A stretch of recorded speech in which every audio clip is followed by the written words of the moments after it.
So we're gonna catch up those people who haven't been with us before. The Sefer is written by Dr. Seaman, and the main postulate of the book is that not only do the Tameh HaMikra, the reading marks, give the musical intonation to the words, but they actually add meaning both by patterns that we see with each note and by their placement in the sentence and by whether they are connected or separate from the word that goes next to them.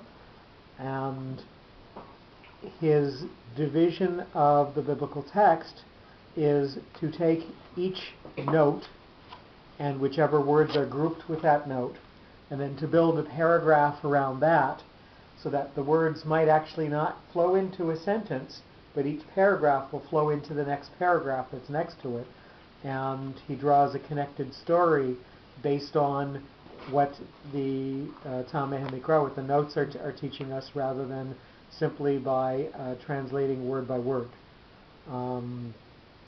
The introduction talks a little bit about his personal journey and why he named the book.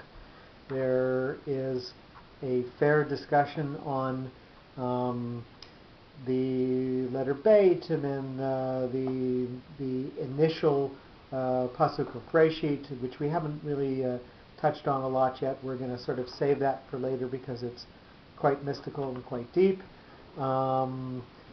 We are in the introduction section, and we're going to go over very briefly. We're on page LXII. Sorry, LXI, page 61. So this section, he describes what the notes are. He specifically tells us that the definition of them as the way that it's sung really is unfortunate, because he feels that there is a much greater amount of information that they're conveying than just the way that they're actually pronounced. He tells us that each of the different sets of books has perhaps a different overall tune to it, and the overall tune gives an overall thematic description of the book. And you have this happy and triumphant tune that you get for Megillat Esther, and this sad and sorrowful tune that you'll get for Eicha, and sort of every variation in between, the pomp and circumstance of the Tam Elyon of the Aseret HaDibrot, and the sort of somber judging and yet regal tune that you get for Rosh Hashanah and Yom Kippur. So he sort of goes over that concept. He also goes over where he believes Tameh HaMikra are derived from. It is not actually defined for us who originally recorded the Tameh HaMikra or who codified them. Certainly, he feels that it comes from direct Masorah, which was recorded by Anshe Knesset Gdolah, and then formalized at the Masoretic time, at the time when the Gemara was being compiled. The concept truly is that, especially when you tie it to the sections in Kabbalah that discuss the notes, that these truly are given at the same time as the rest of the text, as part of the oral tradition, and there are again a lot of Kabbalistic concepts which we are hopefully going to get into later once we get our sort of sense of how to deal with the notes in order to see the even higher meaning separate from what he's going to define in the book here. He tells us how the notes divide up sentences, how there are a variety of points in a sentence where you sort of have a definite stop, and some where you have a minor pause, and some where you have the equivalent of a comma. In general, biblical sentences are divided into two halves, which sometimes will have a poetic balance between the first half and the second half, or an emphasis from the first half to the second half, often with the first half being the more elevated half of the sentence and the second half being perhaps the lower or more earthly half of the sentence. We're just sort of skimming through the introduction here. We're on page LXIII 63. We're going to the placement of the reading marks. Many of the ta'amim appear on the accented syllable of the word. However, there are certain notes, specifically Tlisha Ktana and Zarka and Segol and Tlisha Gdola, that have a fixed place on the word. And if the syllable, there is another accented syllable besides that fixed place, then you will see two of that note appear on top of the word to tell you the actual accented syllable. There are some marks that are of their very nature doubled, and again, he is going to postulate a strengthening of that word, or a strengthening of the message of that word, based on the double identity of the note. So you have the grouping of Kadma Biazla, you have Ger Shayim, which are two notes that are two Azlagerishes that appear right next to each other. You have Mercha Kfula, Karnei Para, and groupings like Zakef Katon, and sometimes you'll have words with two pashtas on the top of the word. And again, he says that this is not accidental, that this is specifically there for emphasis. He goes over the concepts that we see in a lot of the Mefarshim who talk about notes, and they say that some of these are kings and you pause before the king, and some of them are minor chiefs, some of them are things that will sort of be there to emphasize a word or to draw a phrase together. The second way that he will categorize notes is ones that go on top of a word and ones that go below a word. And finally, he also is very concerned with the actual shapes of the Tameh HaMikra. Some of them are pointed, some of them are angular, some of them are curved, some of them have combinations of these.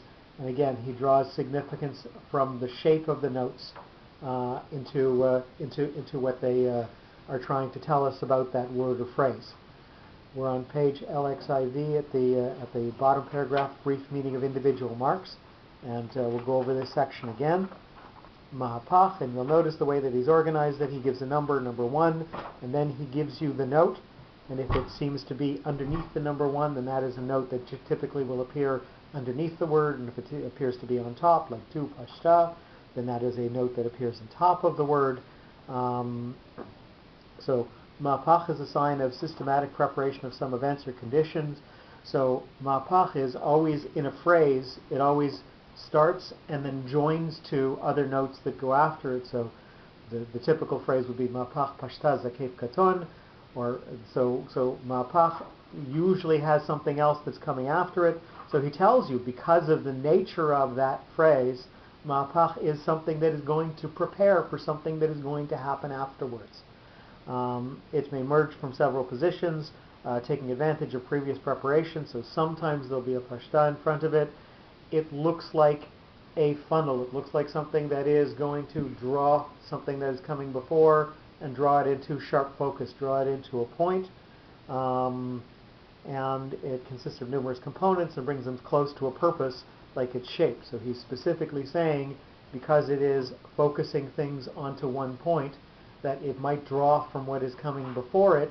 Even if it's starting a new phrase, there might be some interconnectivity to the word or the grouping that was before it, simply because of that shape. Pashta, and so at number 2 now, Pashta indicates an accent of an essential event, object, or person. So this is something that, or personality, which is the cause of an important result or action. So Pashta will typically appear in a grouping again with Mahapach, but it can just start a phrase by itself.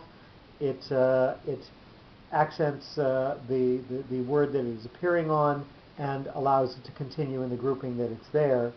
Munach or zakef, which comes again in this grouping, usually with a katon after it, but if it's standing alone, it gets the name of munach.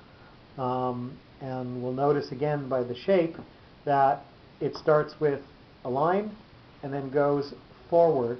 So we're looking at number 3. It appears underneath the letter that it's complementing, and it will tell you that quite often you're blocking off things that are before and continuing on with something afterwards. So he again tells you that sometimes it has groupings with zakef katon or munach rabi'i or munach et nachta. So again, it will group with a quote-unquote king, a note that will give you a pause. So it's leading up to that king, and again, you might separate from the stuff that's before and then lead into what's going to come after it. Again, by the specific shape of the note.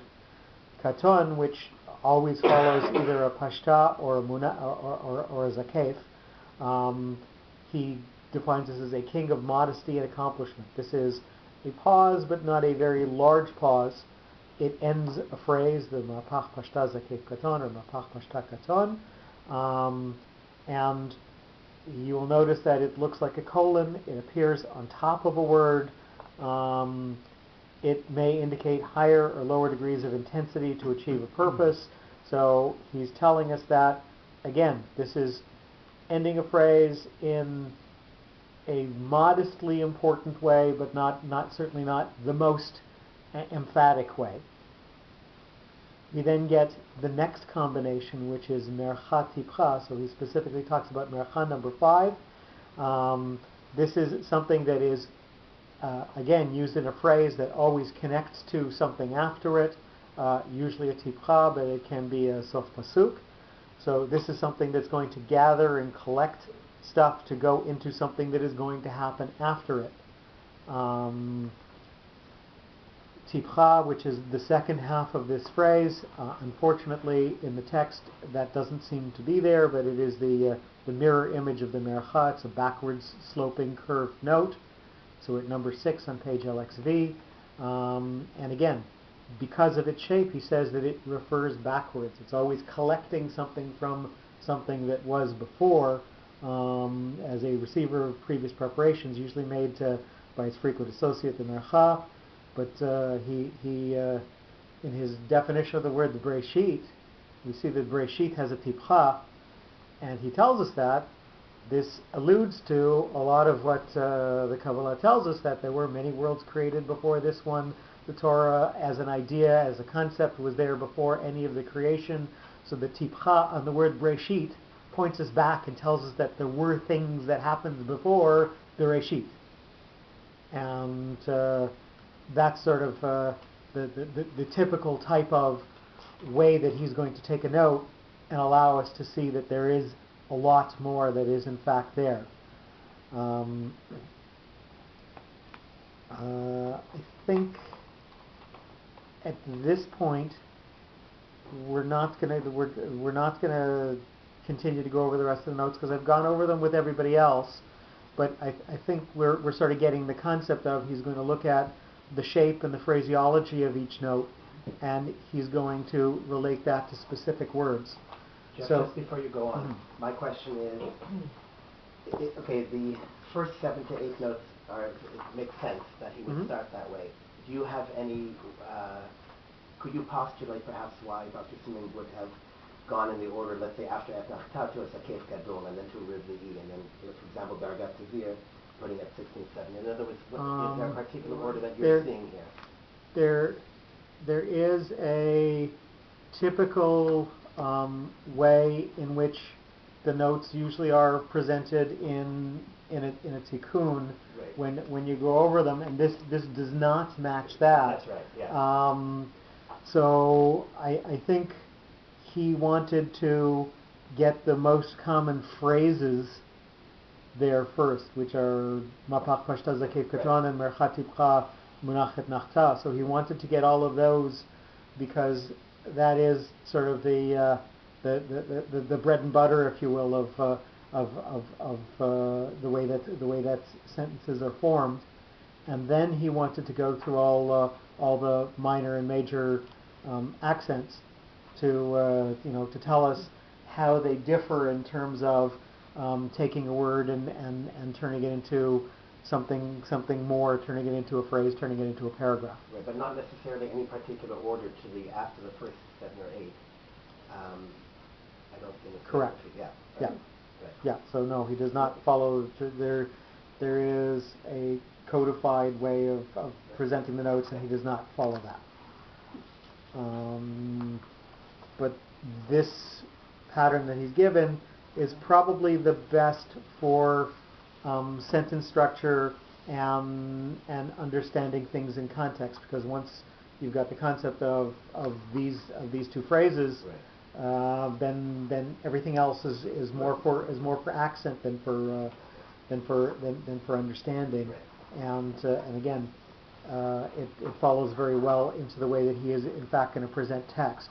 So we did, I believe, the first two psukim of Noach, right? So we're going to turn to the divider that says Noach. So it's not the first blue divider, but the second blue divider. Sue, where did we finish?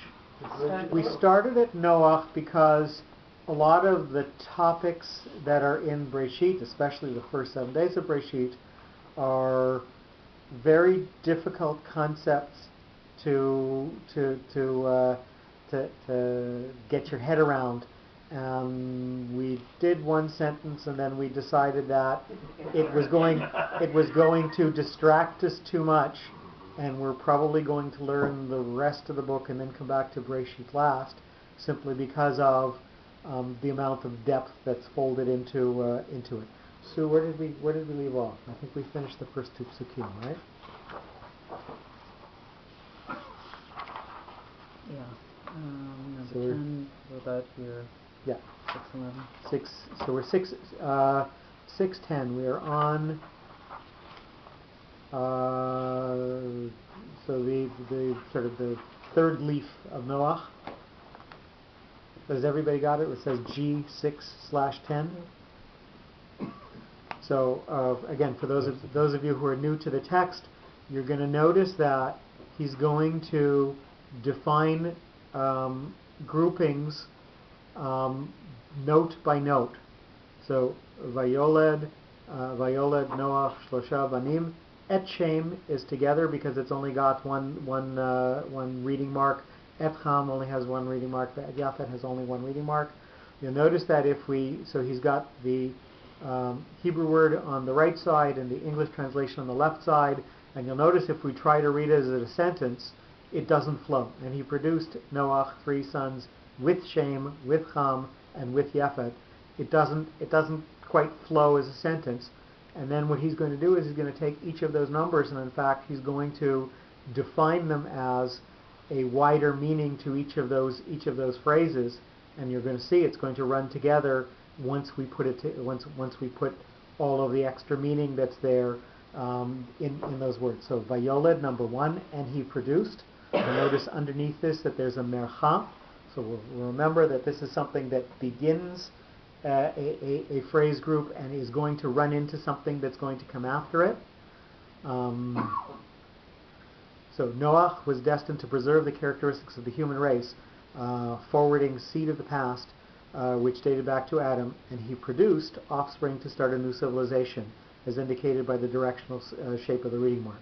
We're going to notice that this is something that is going to flow into something else. It's got a soft beginning, so there is stuff that's before it. It's not like a munach that has a hard line in between it and everything else.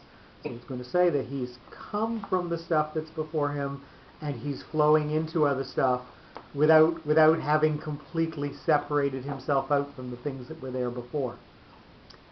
Noach, number 2, this word has a tipcha. It has, again, that gathering note, so it's going to specifically refer back to the word that came before it. It's going to collect information from that. Thus, so when you read it together, that He had offspring to start a new civilization. Thus, Noach became a later edition of an Adam to make a new beginning of the human society, as denoted by the closing shape of the directional reading mark. So again, the Tipcha is going to tell us that this has to fit together with Vayoled. Vayoled is sort of not quite like Adam, but gathering everything from Adam and leading up to Noah, who brings all of this concept together in what he produced, in the offspring that he had. Shlosha, this is a munach. So again, this one doesn't quite fit neatly with the stuff that's before it. It's got that straight line, and then you're going forward. So there's a little bit of a separation from the concepts that come before it. Number 3, the 3 descendants of Noah had various characteristics, tempers, and also external looks, like their individual names, as stressed by the reading mark. So in fact, what he's trying to do here is he is taking this munach, and he's telling you that the 3 of them had separate features. So each of them were not like the other ones.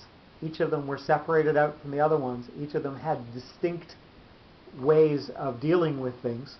And this is very important historically for the Jewish people to know the different characteristics of Shem, Cham, and Yafet, as we'll learn later on in the story. But he tells us that those characteristics are defined in them, and we see their separation from each other by the fact that we've got a munach here. We've got this wall, and then they go on their own paths. Well, that would make it sound more like they're separate from Noah than from each other, because that's the munach doesn't refer really back to the previous word. So munach what's again. That wall then? That wall is they're separated. The 3 of them are separating themselves out from each other. So he's saying shlosha. Why? So again, you have to take it in the context of the word. So he's saying all 3 of them were very distinct individuals, and he's taking that from the fact that it's a munach.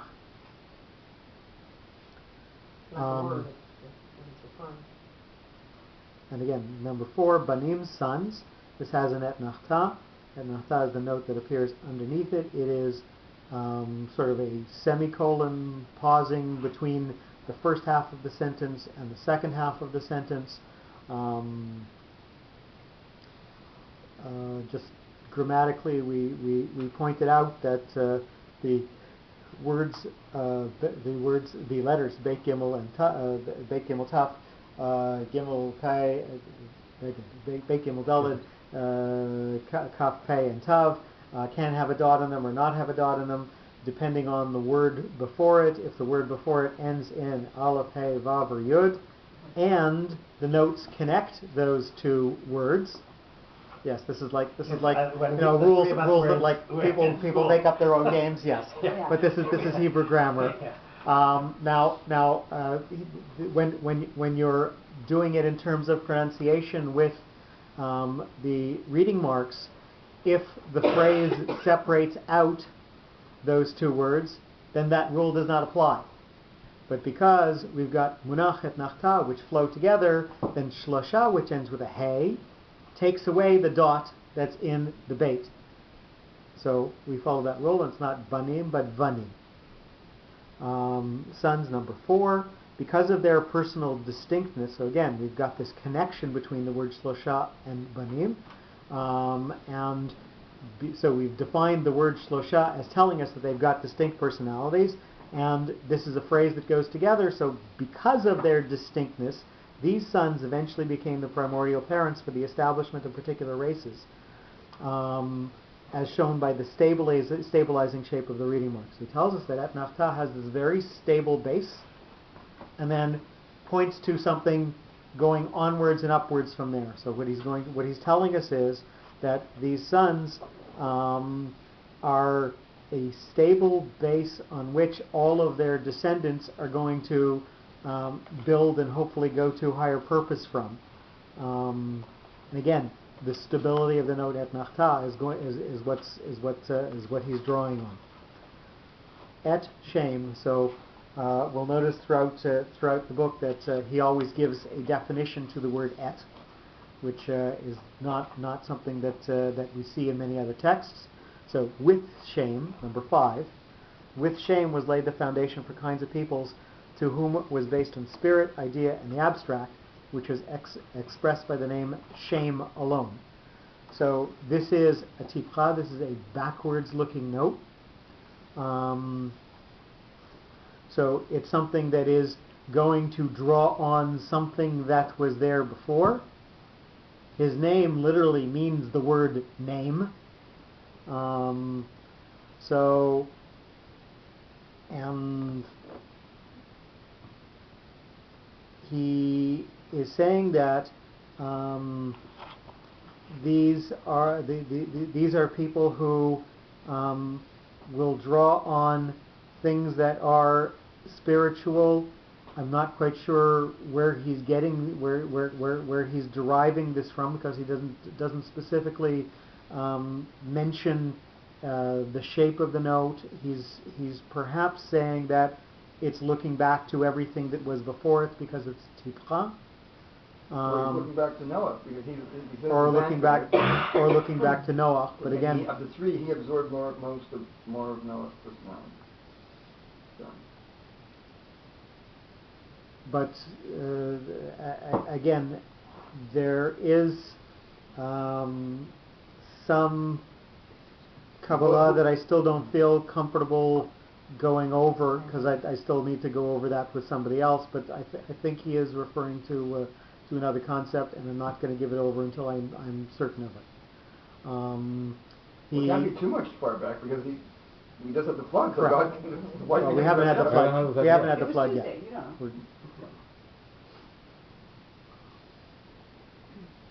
And I can't tell you whether it was Tuesday or not. Occasionally, as he goes through the text, he'll make other notes that don't specifically refer to the phraseology or the Tameh HaMikra. So he says, although Shem was the youngest, his name is mentioned first to symbolize that he was the vanguard of Noah's sons. So he is the one who is at the lead. That's why his name is mentioned first, as referred backwards by the directional shape of the reading mark. So here he does bring in the reading mark, and he says that Shem in particular is the one that's going to gather everything that was necessary and allow things to go on after him. And that's why his name is mentioned first. Number 6, with Cham et Cham.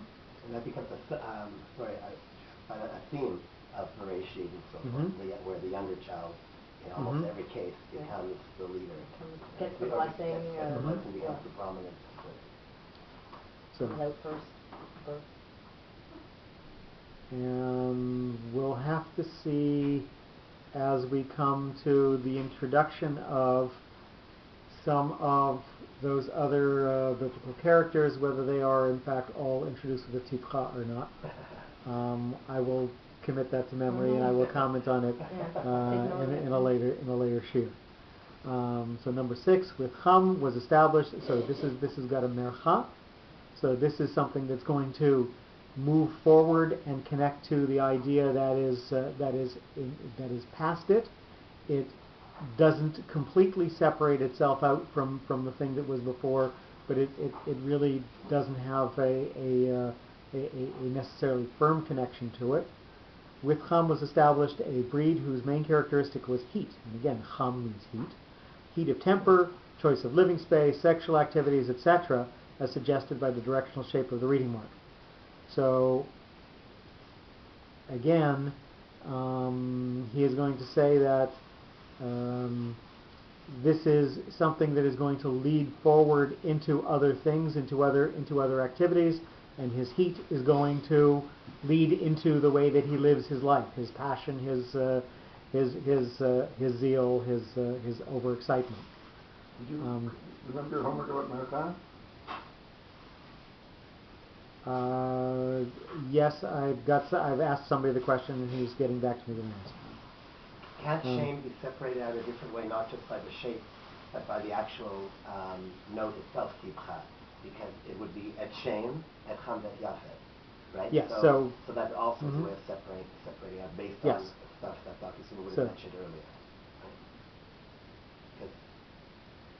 Right? Right, the Tipcha So being again, more of a so again, son, that's how he specifically says that he's the vanguard, that he's sort of a leader. He's standing at the front, and you can see that separation because Tipcha has the most minor of pauses after it. Nonetheless, it has a pause after it. So again, he's separated himself out. He's made himself the leader. And last, and with Yefet, number 7. The previously mentioned two, so this is a sof pasuk, this is the end of the sentence. This is going to be connected to the word that came, to the phrase that came before it. The previously mentioned two sons had their specific characteristics, and with Yefet was provided youthfulness, practicality, and beauty. Yefet means pretty, so Yefet is beauty. To